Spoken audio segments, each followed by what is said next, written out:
Good afternoon guys. Ngayong hapon ay usapang switch naman tayo. Ngayon itong papakita ko sa inyo, ito yung tinatawag natin na one gang na switch ng ating ilaw. Yan. Ito po yung itsura niyan.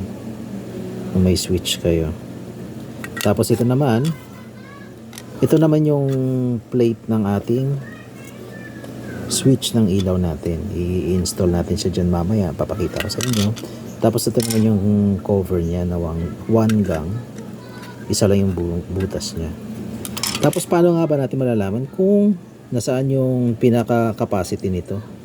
Ito yung specs ng ating switch. Medyo maliwanag. Hanapin natin. Ito sa likod, nandito sa likod. Kasi sa harap medyo maliwanag sobra. Yan, nakita nyo? 10 ampere, 250 volts. Yan. Ang ating specs. So, ibig sabihin hanggang 10 ampere lang yung capacity nito. Tapos ngayon ito, i-install ko. Easy to install lang po ito. Yan. Yan po yung mga lock nya, no?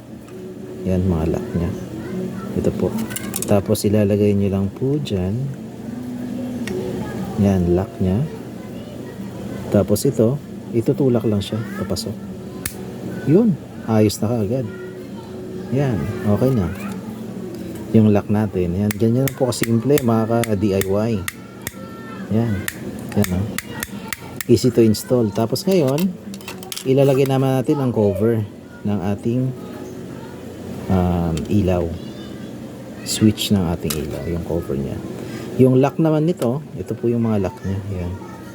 Kaya pag pinress na po natin dito sa mga butas na yan, magla-lock na po yan. Yan. Yan o, itatry natin o. Yun! Yan o. Ayos na, di ba? Ang ganda.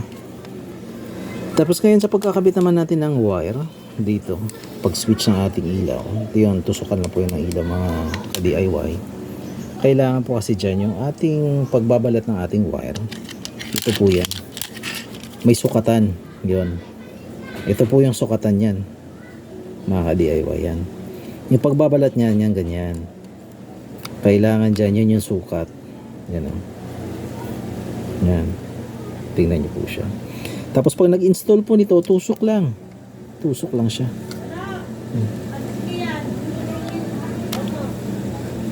Yan. Yan, ayos na. Lock na kaagad. Tapos siya sa kabila, ganun din yan. Ito po, yan. Tingnan niya. Yan lang. Tapos tusok lang din. Tusok lang din mga ka-DIY. Medyo hindi nyo kita. Nakaharang aking kamay. Yan. Pag lock na, yun. Ayos na kaagad tayo. Tapos kung gusto nyo naman siyang tanggalin, mahirapan kayo magtanggal. Yung pinakasikreto lang nito, ito. Flat screwdriver na maliit. Tapos ito, yung lock nya. Tutusukin nyo lang po yan. Kasi pag tusok po na yan, bubuka na yung pinaka-lock nya. Sabay, tanggal. Yan o. Easy lang. Mga ka-DIY. Sana yung technique na to, yung pinakita ko sa inyo ngayong hapon, ay makatulong sa inyo sa pag-DIY. Dahil katulad natin na mahilig mag-DIY, ay malaking bagay ang pag-share ng bawat isa. Kung ano mang kaalaman yung meron kayo, sana share lang tayo dito sa ating platform, sa ating Facebook. Kaya maraming salamat guys. Hanggang sa muli. Bye-bye!